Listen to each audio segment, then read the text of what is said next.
Hello everyone. आज हम लोग चर्चा करेंगे पिट्स इंडिया एक्ट 7084।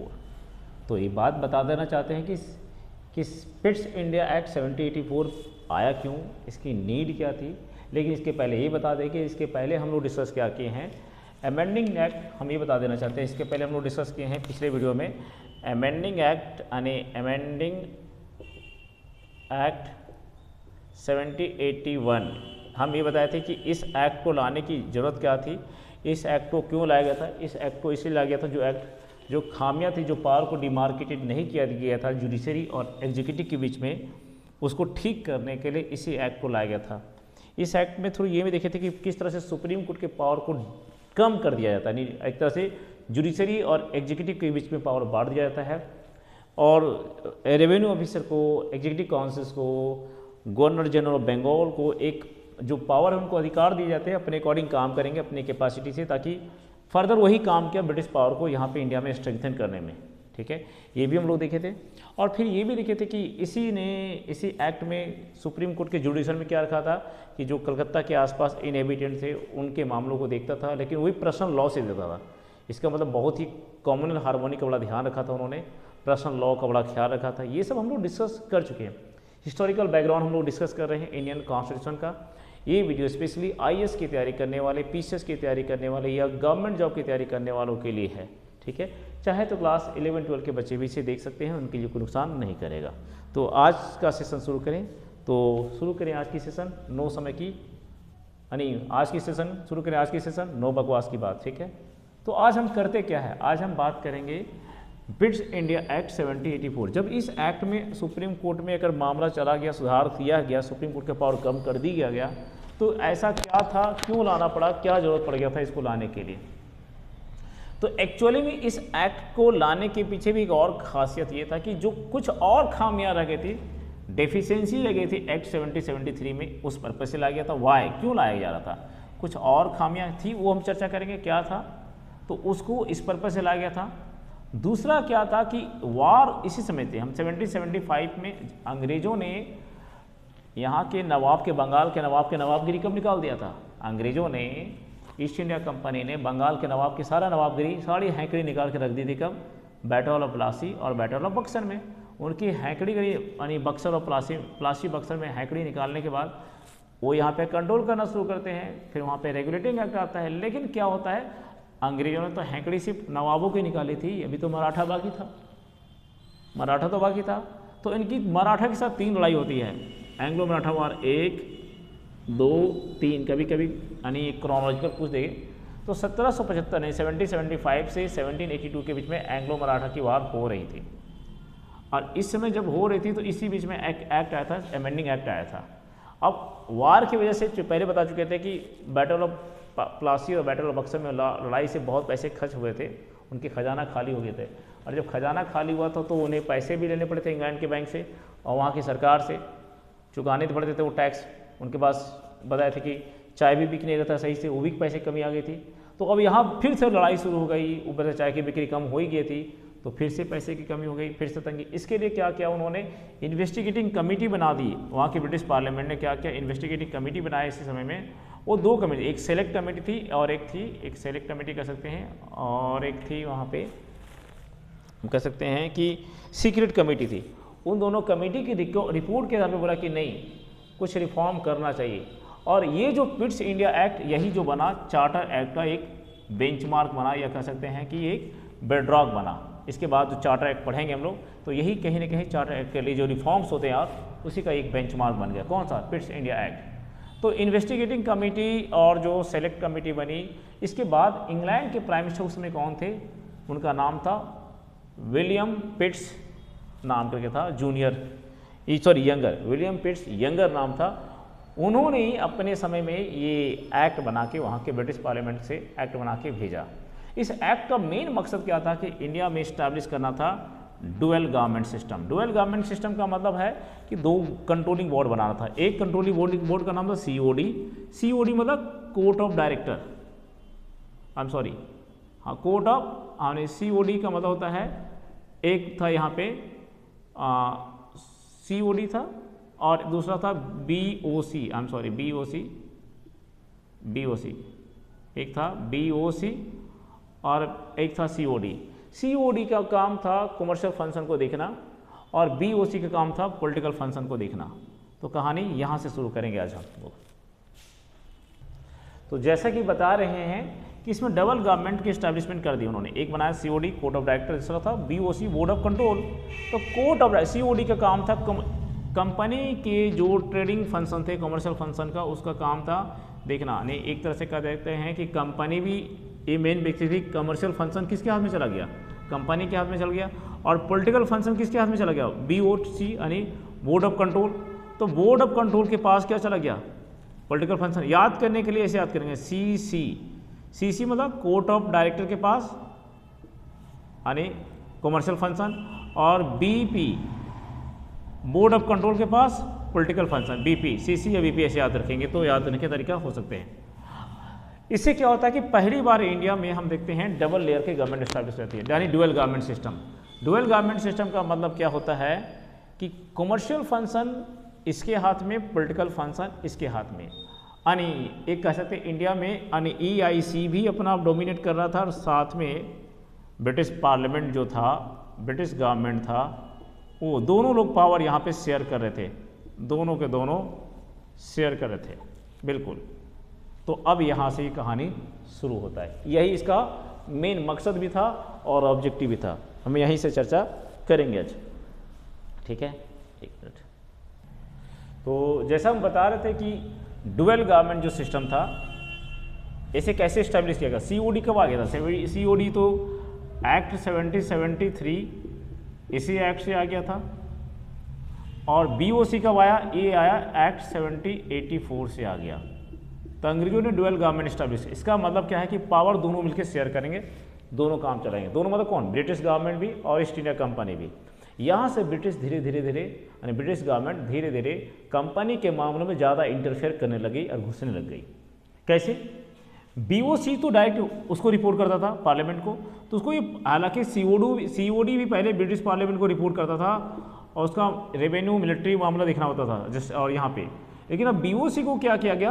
अब इसको ये पावर दिया गया कि तुम पॉलिटिकल वाला पावर देखो और तुम पैसे के हिसाब किताब रखो, तो कमर्शियल बिजनेस का पावर देखो। तुम इसको कमर्शियल पावर देखने के लिए बोला गया था, इसको पॉलिटिकल पावर देखने के लिए बोला। अब इसको BOC को पावर दिया गया, यानी बोर्ड ऑफ कंट्रोल को ये पावर दिया गया कि तुम कंट्रोल करो, नज़र रखो सारे ऑपरेशन पे। किसके? सिविल मामले में, मिलिट्री मामले में, रेवेन्यू मामले में। फिर से कुछ मामले में, मेन सिविल और मिलिट्री मामलों में नज़र किसकी होगी? BOC की नज़र को बोला कि तुम इसको सुपरवाइज करो, कंट्रोल करो, गाइड करो। अगर हम कहने का मतलब ये, अगर हम कह दें कि सिविल और मिलिट्री मामलों के पूरा कंट्रोल किसके हाथ में चला गया, तो BOC बोर्ड ऑफ कंट्रोल। और ये आदमी, ये बोर्ड किसको रिपोर्ट करता था? ये करता था जाके सीधे ब्रिटिश पार्लियामेंट को। यानी ब्रिटिश पार्लियामेंट का सीधे सीधे कहीं ना कहीं इंटरवेन हो गया। तो इसका मतलब क्या था? जो पहले ईस्ट इंडिया कंपनी का एरिया आता था, मान लेते हैं कि इंडिया में अगर ये एरिया ईस्ट इंडिया कंपनी का था, तो ईस्ट इंडिया कंपनी के टेरिटरी को अब ब्रिटिश टेरिटरी भी कहने लग गया। ये पहले एक कहलाता था ईस्ट इंडिया कंपनी, जैसे ये बंगाल का टेरिटरी है, तो बंगाल का टेरिटरी पहले क्या कहलाता था? ईस्ट इंडिया कंपनी की टेरिटरी। अब यही टेरिटरी को ब्रिटिश क्या कह सकते हैं? पोजीशन कहलाने लगा। पोजीशन का मतलब था टू हैव समथिंग, मतलब अधिकार होना। तो जो यानी East India territory equal to British position, दोनों पहली बार ब्रिटिश पोजीशन की वर्ड जो है यहाँ पे इस एक्ट में यूज होता है। कभी कभी क्वेश्चन में पूछ सकता है कि कौन सा एक्ट है जिसमें यानी which of the following act is basically describe the British position, East India Company territory as a British position in India. तो एक्ट कौन सा होगा? 7084 होगा। तो ये पहली बार ऐसा हो रहा था। पहले तो कंपनी को कहती थी तो ये करो, वो करो, वो करो। अब नहीं, ये एरिया तुम्हारा अगर तुमने कैप्चर किया है बेटा, तो ये मेरा भी होगा। क्यों? क्योंकि पैसा कौड़ी तो हम ही दे रहे तुमको ना, अकेले तुम्हारे उड़ने से थोड़े काम चलेगा। नहीं, ठीक है। Why? Because I am just supplying money, I am giving money, I am giving loan the moment when you need it, so why don't I will command bro. So now the area whatever you have in India that I have, that belongs to me, that is known as what? Possessions. So यहाँ से कहानी शुरू होती है, उसके पाँव पकड़ना शुरू कर देते हैं। बड़ी इंटरेस्टिंग कहानी, आगे धीरे धीरे चर्चा करते चले जाएंगे। हालांकि यहाँ पे इसके डिस्कशन बहुत कम करेंगे, हिस्ट्री जब पढ़ाएंगे तो लार्ज एक्सहॉस्टिव डिस्कशन होगा। क्योंकि ये इंडियन कॉन्स्टिट्यूशन पढ़ा रहे हैं, तो हम मिलाते मिलाते कुछ हिस्ट्री के साथ बता दे रहे हैं। अब बात करते हैं कि ये BOC में कौन कौन थे, इसके अंदर मेंबर कितने थे। तो अगर हम बात करते हैं BOC में जो मेंबर की अगर बात करते हैं, BOC में जो मेंबर्स थे इसमें कौन कौन होते थे इसमें, तो इसमें अगर हम बात करते हैं तो कितने मेंबर होते थे BOC के अंदर। पहला मेंबर जो होता था चांसलर ऑफ एक्सचेकर, इसको कहते हैं, नहीं पहला मेंबर को हम लिखेंगे the secretary of state, the secretary of state. ये आदमी के पास ज़्यादा पावर हुआ करता था, सेक्रेटरी ऑफ स्टेट के पास, इसके पास ज़्यादा पावर होता था। यही आदमी होता था BOC का president. The secretary of state जो होता था, यही आदमी क्या होता था, प्रेसिडेंट होता था। किसका प्रेसिडेंट होता था? BOC का। BOC का प्रेसिडेंट कौन होता था? Secretary of state. ये कुछ पावरफुल ज़्यादा व्यक्ति था। दूसरा व्यक्ति इसमें कौन रहता था, जो रहता था यानी BOC के मेंबर में जो पॉलिटिकल मामलों को कंट्रोल करता था यहाँ पे, उसका नाम था, उस व्यक्ति का नाम था the chancellor of exchequer, the chancellor of exchequer. ये आदमी भी पावरफुल था क्योंकि ये लोग भी डिसीजन मेकिंग लेते थे। और इसमें एक व्यक्ति और था, 4 प्रिवी काउंसिलर थे। तो 3 लोग इसमें ग्रुप था, 4 प्रिवी काउंसिलर्स। एक किंग के 6 आदमी से, किंग के पास 6 आदमी की नॉमिनेशन होती थी, नाम जाता था, उसमें 4 आदमी को चुन के ही भेजता था, ये जो होते थे सो। तो यहाँ से देखा जाए तो BOC के मेंबर ये 3 लोग होते थे। इनके हाथ में इंडिया का पॉलिटिकल सिस्टम आ जाता है उस समय का, और कमर्शियल सिस्टम का कहता है तू ही देखो COD, ठीक है। तो वही तो उन्होंने क्या है, डबल गवर्नमेंट, डबल नहीं कहेंगे, ड्यूअल गवर्नमेंट को स्टैब्लिश करता है। तो ड्यूअल गवर्नमेंट का मतलब कह सकते हैं ड्यूअल गवर्नमेंट की फाउंडेशन जो तैयार है यहीं से चलती है। तो हम कह सकते हैं कि कैसे ब्रिटिश गवर्नमेंट यहाँ के पावर धीरे धीरे स्ट्रेंथन करते चला जाता है। हम इसे कह सकते हैं, कुछ लोग इसे डिसेंट्रलाइजेशन ऑफ पावर कहते हैं, लेकिन हम इसे सेंट्रलाइजेशन ऑफ पावर ज़्यादा कहेंगे, क्योंकि धीरे धीरे पावर क्या है, धीरे धीरे आगे सेंट्रलाइज होते चला जाता है, ठीक है।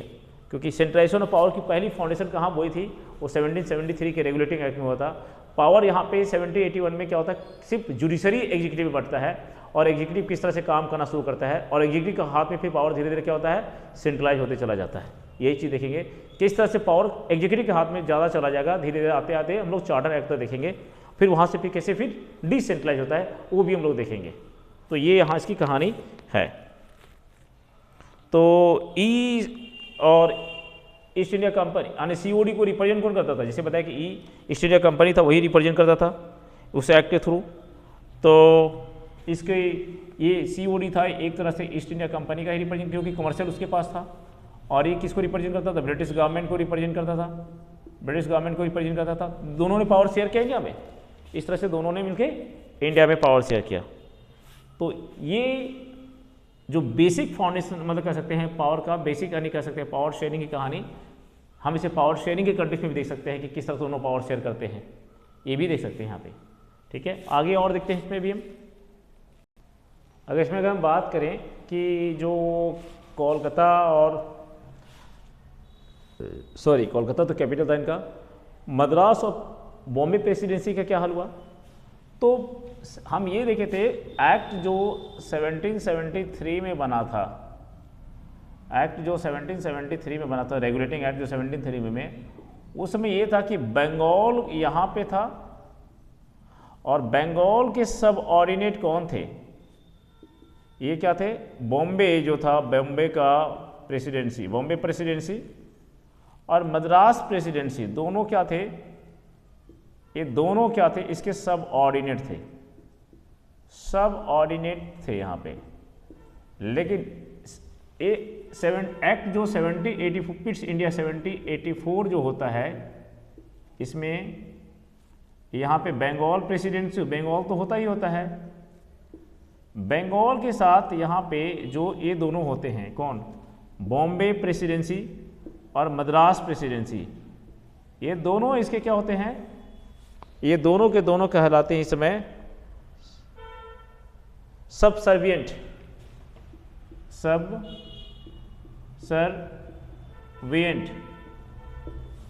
अगर हम बात करते हैं सबसर्विएंट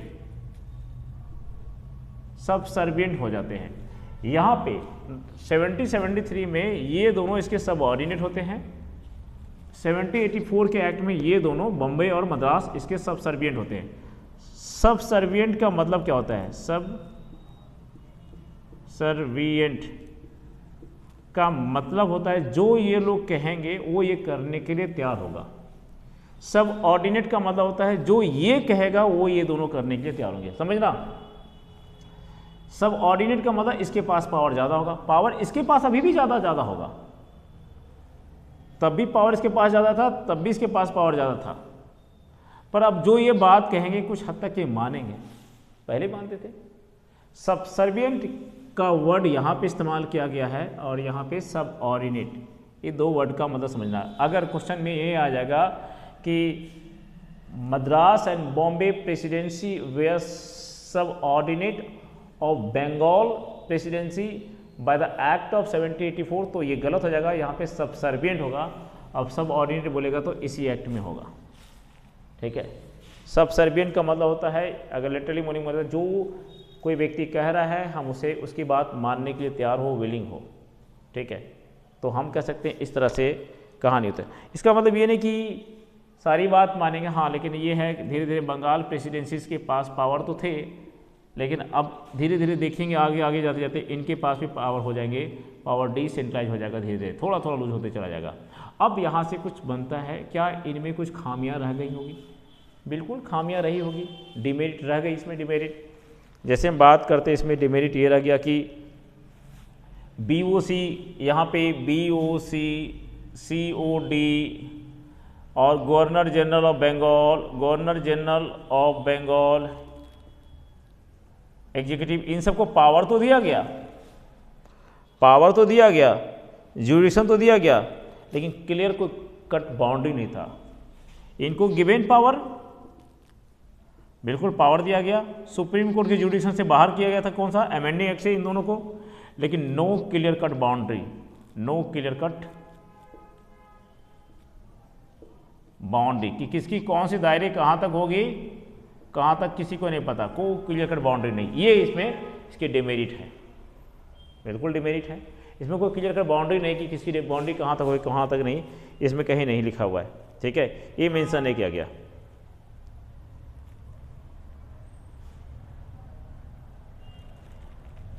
और दूसरी बात इसमें ये है कि जो गवर्नमेंट मॉनिटरिंग पावर हो, ये ईस्ट इंडिया कंपनी की हो या गवर्नमेंट की मॉनिटरिंग पावर हो गया, वो भी क्लियर कट डिफाइन नहीं था कि ब्रिटिश गवर्नमेंट किस तरह से मॉनिटर करेगा, ईस्ट इंडिया कंपनी किस तरह से किसको मॉनिटर करेगा। हालांकि वो BOC और COD के पास तो था, लेकिन बाकी चीज़ में डिफाइन नहीं था, तो कहीं ना कहीं वो लिमिटेशन दिया था। तो ये इसकी डिमेरिट थे, जो डिमेरिट की बात करते वो इसके डिमेरिट था, जो डिमेरिट में बताया, यानी डिमेरिट की हम बात कर रहे हैं तो यही था, डिमेरिट की बात कर। इनके पास पावर दिया गया पर कहीं कोई क्लियर कट बाउंड्री नहीं था। अब इसे सवाल क्या क्या पूछा गया है वो हम देखते हैं, इसे क्या क्या इसे क्वेश्चन पूछे गए हैं वो देखते हैं। तो क्वेश्चन देखते हैं इसमें क्या क्या है, उसके बाद हम लोग पहले क्वेश्चन ही देखते हैं। पहला क्वेश्चन पूछा गया है 2019 में एक क्वेश्चन पूछा गया है कि इसका प्राइमरी एम ऑफ 1864 हाँ प्राइमरी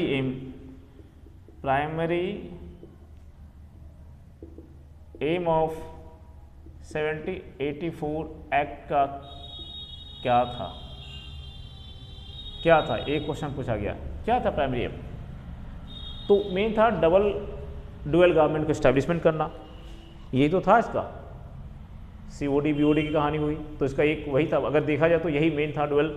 और जो कहानियाँ थी 1773 के रेगुलेटिंग एक्ट में, वो तो कुछ हद तक दूर किया गया था अमेंडिंग एक्ट में, और बाकी इसमें भी दूर किया गया था। मेन इसका मेन मकसद अगर देखा जाए तो COD BOD का बनना, यानी BOD का एक नया गवर्नमेंट ने बॉडी क्रिएट किया था वो। दूसरा क्वेश्चन अगर हम इससे पूछा गया, एक क्वेश्चन तो ये था कि एक क्वेश्चन ये पूछा गया है, यानी कह सकते हैं MCQ क्वेश्चन था, significant of act 1878 in shaping the future administration, यानी इसका सिग्निफिकेंट क्या था? Significant of act 1784 in shaping future, the shaping of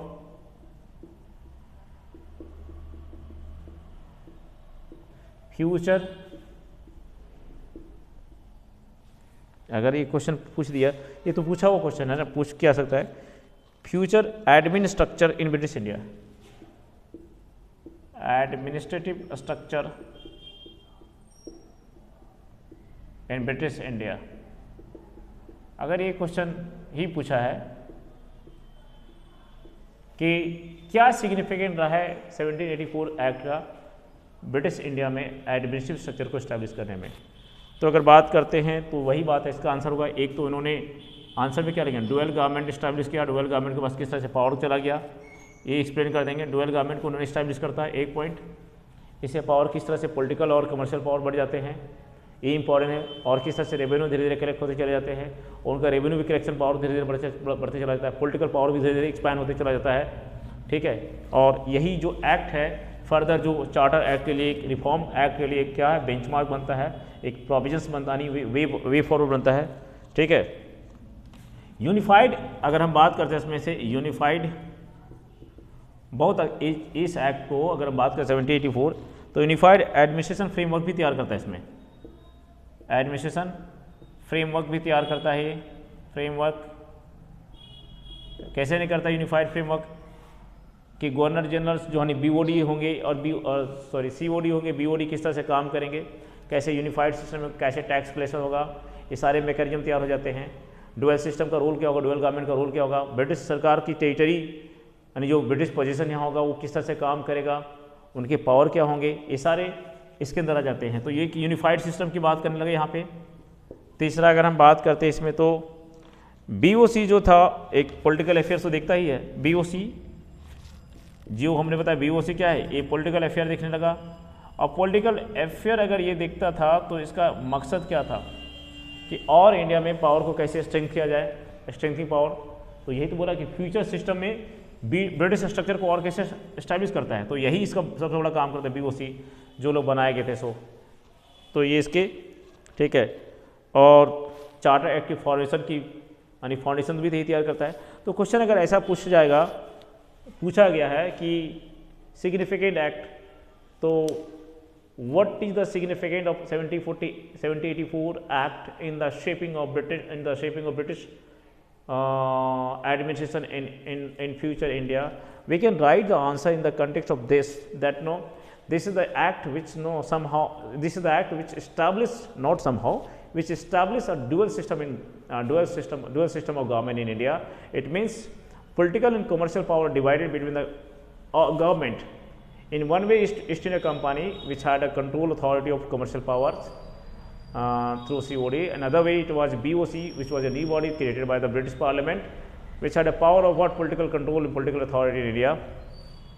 It paved the way for the to enhancing the power of India as a British territory. Second, since BOC was given a political power, so this body utilized their power to strengthen the British by either later subsidiary alliances and various act, like later we will consider what, like Lord Cornwallis when he came to India, what act did he pass. So that we will consider like permanent settlement and so on we will discuss later. Unified system basically was also established by this act. So we can write the answer how it's paved the way. For example, a subsidiary alliance, permanent system like a Jamindari system which came into the came in Bengal, and which paved a kind of new way, which paved the way for the British government to acquire more and more territory through permanent settlement. And later on, what way we called subsidiary alliances. He began to work on the system, on the concept of alliance with the multiple king and ruler, and finally finally the British government acquired many territory and enhanced their powers. So this is somehow a initial stage of British government to enhance their power in British India and to shape their powers. तो we can write answer in this way. Okay, तो हम ऐसे इसको लिख सकते हैं, इसको और भी पॉइंट हो सकते हैं, ठीक है। तो इस वीडियो में यहीं पे, नेक्स्ट वीडियो में हम लोग डिस्कस क्या करेंगे, एक एक्ट आता है लॉर्ड कॉर्नवालिस के डिमांड पे 1786 में, वो थोड़ा सा डिस्कस करेंगे। फिर शुरू करेंगे चार्टर एक्ट।